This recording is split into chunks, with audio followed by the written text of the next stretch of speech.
Hello students, मैं हूं समन अब्बास और आप लोग देख रहे हैं माय यूट्यूब चैनल सोना मैथमेटिक्स। आज ऑब्जेक्टिव की दूसरी सीरीज है और इसमें मैं क्वेश्चन आपको टोटल 20 क्वेश्चन बताऊंगा। तो चलिए देखते हैं क्वेश्चन को। सवाल है cos 60 डिग्री प्लस 1 बटा cos 60 डिग्री माइनस 1 का मान होगा। इन चार ऑप्शन में से कोई एक ऑप्शन सही है।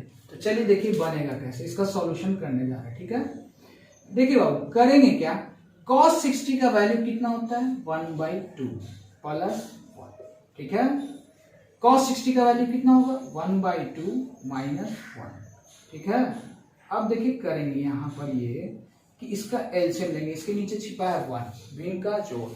तो 1 को 1 से, इसको इससे कीजिए, तो यानी 1 प्लस 2 बटा 2 होगा।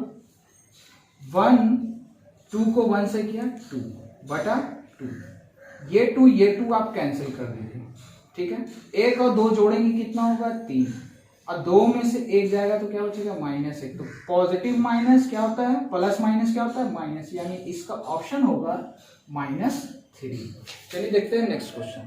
चलिए नेक्स्ट क्वेश्चन है sine square 40 degree plus sine square 50 degree का मान है।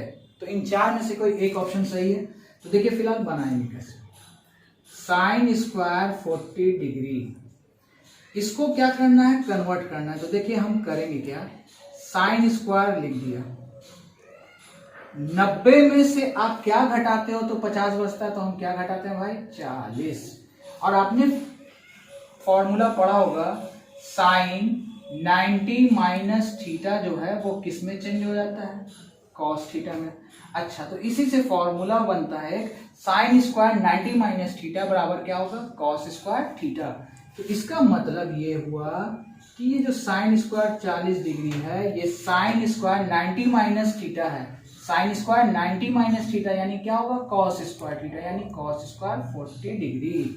और हम लोग ने पढ़ा है फॉर्मूला कि sine square theta plus cos square theta का वैल्यू क्या होता है 1।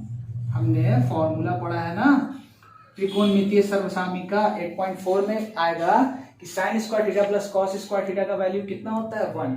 तो हमने देखा कि साइन स्क्वायर 40 कॉस स्क्वायर 40 यानी दोनों का थीटा सेम है, इसलिए इसका वैल्यू क्या होगा 1, यानी ऑप्शन होगा डी। देखिए क्वेश्चन है 1 plus cot square theta 1 minus cos square theta किसके बराबर है। इन चार में से एक ऑप्शन तो है। चलिए देखते हैं बनेगा कैसे। 1 प्लस कॉट स्क्वायर थीटा का, देखिए 1 प्लस कॉट स्क्वायर थीटा का फॉर्मूला होता है cosec square theta. 1 plus cot square theta का जो फॉर्मूला होता है वो होता है कॉसेक स्क्वायर थीटा। यहां पर ना जोड़ का साइन है, ना घटाव का और ना बटे का, तो इसका मतलब ये इनटू है। इसके बीच कौन सा रिलेशनशिप है, into. 1 minus cos square theta का फॉर्मूला होता है साइन स्क्वायर थीटा।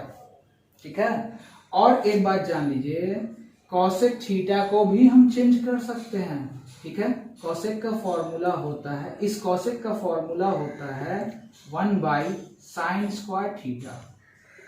ठीक है, हुआ क्या, साइन स्क्वायर थीटा कैंसिल हो गया, क्या बचा 1, इसलिए इसका ऑप्शन होगा सी।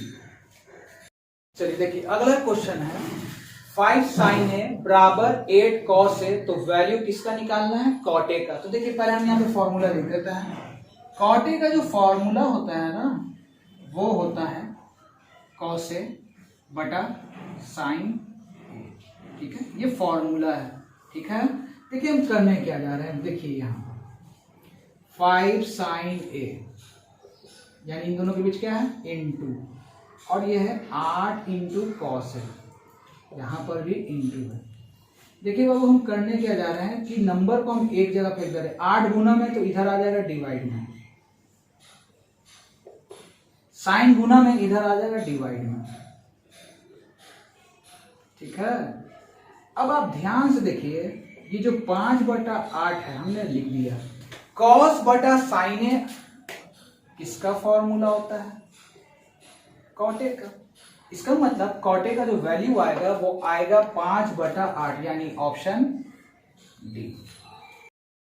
देखिए अगला क्वेश्चन है यदि कॉस ए बराबर x तो साइन ए का मान x के पदों में निकालना है। तो देखिए बाबू हम करेंगे क्या,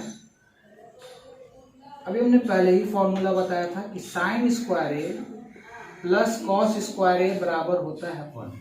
ये फॉर्मूला है, ठीक है, ट्रिग्नोमेट्री आइडेंटिटीज से, त्रिकोणमितीय सर्वसामिका से ये फॉर्मूला है कि साइन स्क्वायर ए प्लस कॉस स्क्वायर ए बराबर कितना होता है 1।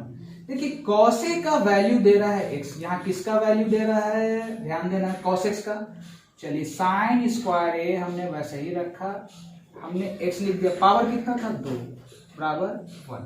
हमको वैल्यू सिर्फ किसका चाहिए, साइन का। तो देखिए बाबू साइन स्क्वायर ए प्लस में था है ना, उधर गया तो क्या हो गया माइनस, यानी 1 माइनस एस स्क्वायर। और एक बात जान लीजिए, स्क्वायर हटेगा तो क्या चढ़ेगा √1 माइनस एस स्क्वायर, यानी इसका ऑप्शन कौन होगा, बी। चलिए अगला क्वेश्चन है, यदि x, 3, 4, 5 का मान 4 है तो x का मान होगा। तो देखिए यहाँ पर कल भी मैंने माद का बताया था, तो देखिए फिलहाल माद बनेगा कैसे। देखिए माद है ना, माद लिखा, माद का फॉर्मूला होता है चर मान का योग बटा चर मान की संख्या। तो सबसे चर मान में यानी हम इस पूरे आंकड़े को जोड़ेंगे, x + 3 + 4 + 5, चर मान का योग किया हमने। संख्या कैटेगरी गिन लीजिए, 1 2 3 4, यहाँ हमने 4 बैठा दिए। जितना भी आंकड़ा दिया हुआ उसका जोड़ना है, जितनी संख्या उसको नीचे रखना है। चलिए माद कितना दे रहा है यहाँ 4, तो हमने माद यहाँ 4 बैठा दिए माद के कॉलम में। x + 4 3 7 7 और 5 12 बटा 4। इस 4 को 4 से गुना करेंगे और क्या है x + 12, 4 और 4 गुना करेंगे तो कितना होगा 16, x + 12 इधर आ जाएगा, यानी 16 में से 12 घटेगा, इसलिए x का वैल्यू क्या आया 4। अब ऑप्शन देखिए 4 है। चलिए अगला क्वेश्चन है, 2 3 0 3 8 6 का बहुलक। तो बहुलक पहले कहते हैं किसको, आप समझ लीजिए, जिस चर मान की बारंबारता सबसे अधिक हो यानी सर्वाधिक हो, उससे हम उस चर मान का बहुलक कहते हैं। तो देखिए यहाँ पर मेरा जो आंकड़ा दिख रहा है इसमें सबसे ज्यादा बार आप देखिए कौन दिख रहा है, तो हमको दिखने सबसे ज्यादा बार कौन दिख रहा है 3, इसलिए इसका बहुलक कौन होगा 3। प्रथम 5 विषम संख्याओं का माध्य हमको निकालना है। तो विषम संख्या आप जनरली जानते हो कि वैसा नंबर जो 2 से विभाज्य नहीं हो। तो सबसे पहली विषम संख्या होती है 1, है ना, उसके बाद होता है 1, उसके बाद होता है 3 5 7 9। इसका माध्य निकालना है, तो देखो शॉर्ट में ये निकल सकता है। हम माध्य इसका निकालेंगे तो देखिए कैसे करेंगे, सबसे बड़े वाले को वैल्यू को ले लेना है और सबसे कम वाले वैल्यू को लेना है, इन दोनों को जोड़कर हम आधा कर देंगे। तो 10 का आधा कितना होगा 5, तो इसका ऑप्शन होगा। चलिए देखते हैं इस क्वेश्चन में हमको कह रहा है माध्यक निकालने के लिए। तो माध्यक हमने पहले सीरीज में भी बताया था कि सबसे पहले आप क्या करेंगे, नंबर को असेंडिंग ऑर्डर में सजा लेंगे। तो सबसे पहले इसमें होगा 3, उसके बाद 5, फिर 6 से बड़ा 7, फिर 8, फिर 9, फिर 10 और यहाँ पर है 12। हमने पूरे नंबर को सजा लिया। देखिए हम बीच वाला नंबर चयन करेंगे, तो देखते हैं टोटल कितना है, 2 2 4 2 6 2 8 है। तो 8 में से एक काम कीजिए, आप 2 घटा दीजिए। तो 8 में से 2 घटाएंगे कितना निकलेगा 6। तो 3 इधर के डिजिट को और 3 पीछे के डिजिट को छोड़िए, आपको बीच वाला 2 वैल्यू निकलेगा। देखिए 7 और 8 मिला है ना। अब इसका हम देखिए क्या निकालना है, माध्यक निकालना है ना। तो देखिए कैसे निकालेंगे, 2 बीच वाले वैल्यू को जोड़ेंगे, 7 + 8 बटा 2। इन दोनों को जोड़ा तो जोड़ने पे 15 बटा 2। तो 15 का आधा कितना होता है भाई 7.5। ठीक है, फिर से समझ लीजिए, हमने क्या किया कि इस पूरे नंबर को अरेंज कर दिया आरोही क्रम में। ठीक बीच वाला 2 वैल्यू हमको मिला 7 और 8, हमने इन दोनों को ऐड किया और 2 से क्या कर दिया डिवाइड कर दिया। इस तरह से आंसर निकल गया। दो संख्याओं का मासा 25 और लासा 50 दे रहा है, इनके गुणनफल क्या होंगे, हमको ये पूछ रहा है। तो साफ पूछ रहा है गुणनफल। और एक बात याद रखिए कि लासा है ना, लासा जो है और मासा का जो गुणनफल है, लासा और मासा का जो गुणनफल है संख्या के गुणनफल के बराबर होता है। संख्या के गुणनफल के बराबर होता है। कहने का मतलब कि दो संख्याओं का लासा और दो संख्याओं का मासा दो संख्याओं के गुणनफल के बराबर होता है। तो आगे में एक टॉपिक आएगा जहां मैं आपको बताऊंगा। चलिए मासा देखते हैं, लासा कितना है 50, सो हमने यहाँ 50 भर दिया। मासा कितना है 25 और हमको यही तो पूछ रहा है गुणनफल बताने को। तो यहाँ पे संख्या का गुणनफल आप लोग उसी तरह से नोट कर लेंगे। 25 को 5 से गुना करेंगे होगा 125 और 0 इसका, यानी आंसर कौन होगा 1250। देखिए अगला क्वेश्चन है a square B square S square minus q square के मूल होंगे। ये जो क्वेश्चन है द्विघात समीकरण चैप्टर का क्वेश्चन है। देखिए बनेगा कैसे, a square P S square S square, इस माइनस q स्क्वायर को अगर हम इधर ले जाएंगे तो क्या हो जाएगा q स्क्वायर। हमको यहाँ वैल्यू x का निकालना होता है, इसका वैल्यू x का। तो देखिए ये सारा का सारा इनटू में है। हम क्या करेंगे एस स्क्वायर को छोड़कर जब कोई गुना बराबर के उधर जाता है तो डिवाइड हो जाता है, यानी q स्क्वायर बटा a स्क्वायर पी स्क्वायर होगा।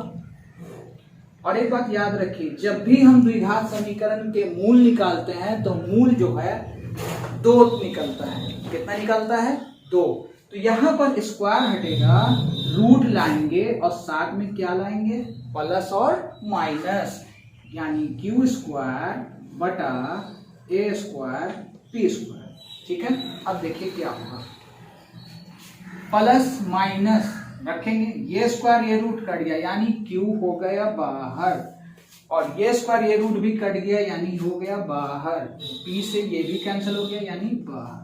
तो अब ऑप्शन आप मिलाइए, तो ऑप्शन कौन है सी इसका आंसर। क्वेश्चन है द्विघात समीकरण है के मूलों का योग निकालना है। ठीक है, अगर ये बराबर 0 नहीं रहता तो इसको हम बोलते हैं शून्यक। भले द्विघात बहुपद और हमको कहता कि शून्यक का योग निकालिए।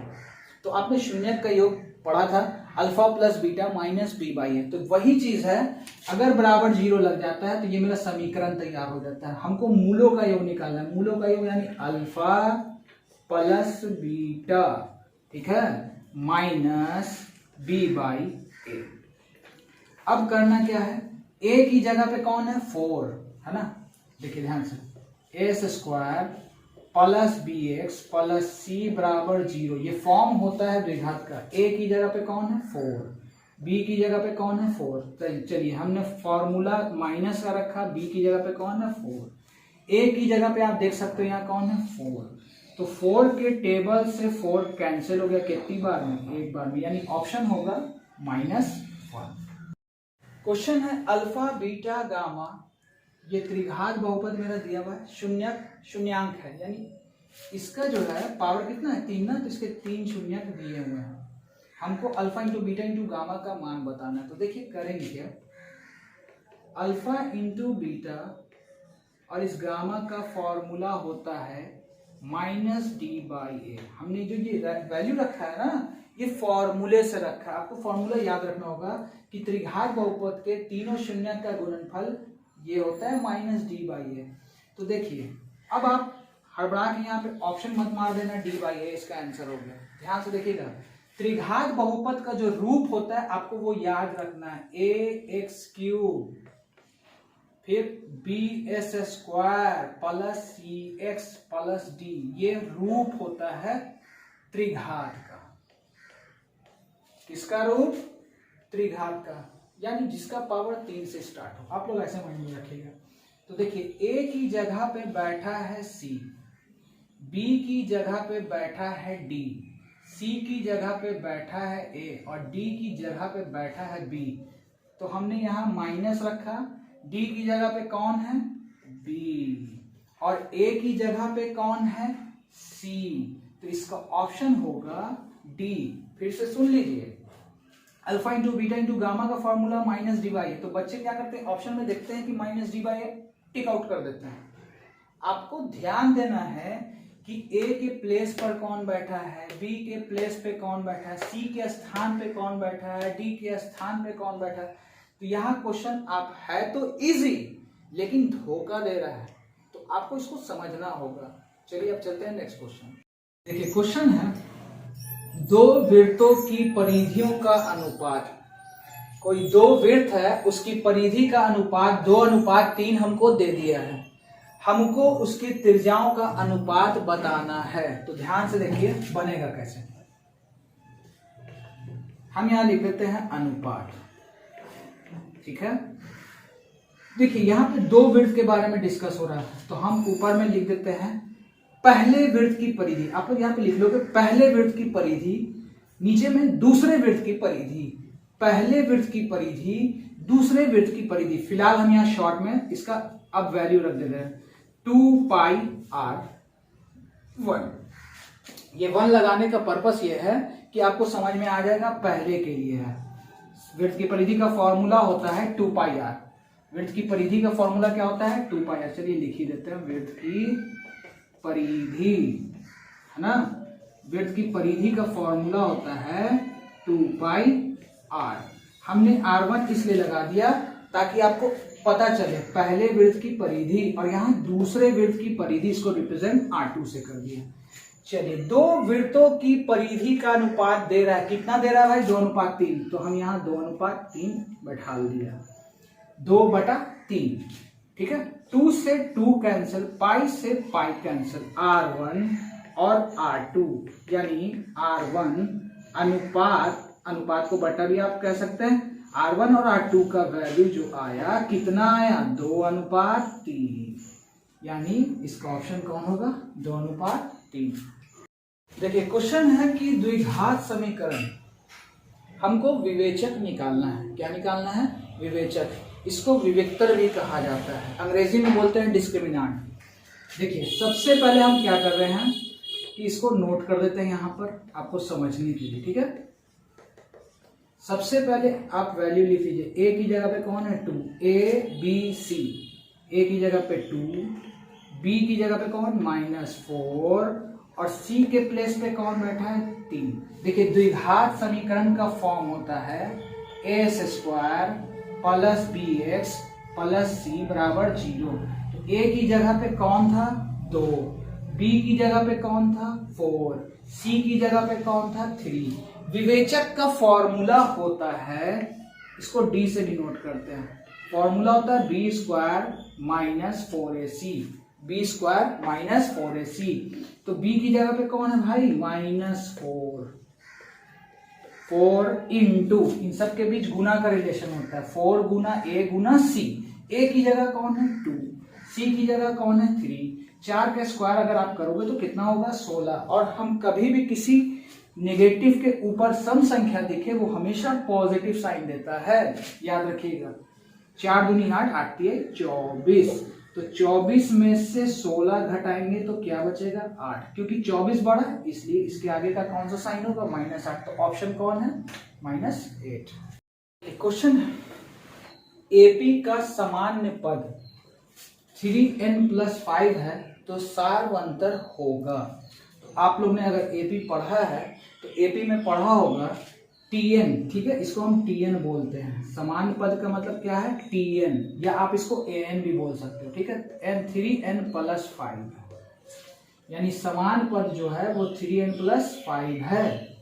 हमको सारवंतर ज्ञात करना है, तो सारवंतर कैसे निकालेंगे वो देखिए। सबसे पहले तो हम पहला पद निकालेंगे, आखिर पहले पद पे है कौन, तो n की जगह हम यहाँ रख देंगे 1, ठीक है। जोड़ने पर कितना हुआ, 8। अब उसके बाद एक पद हम और निकाल लेते हैं, ठीक है।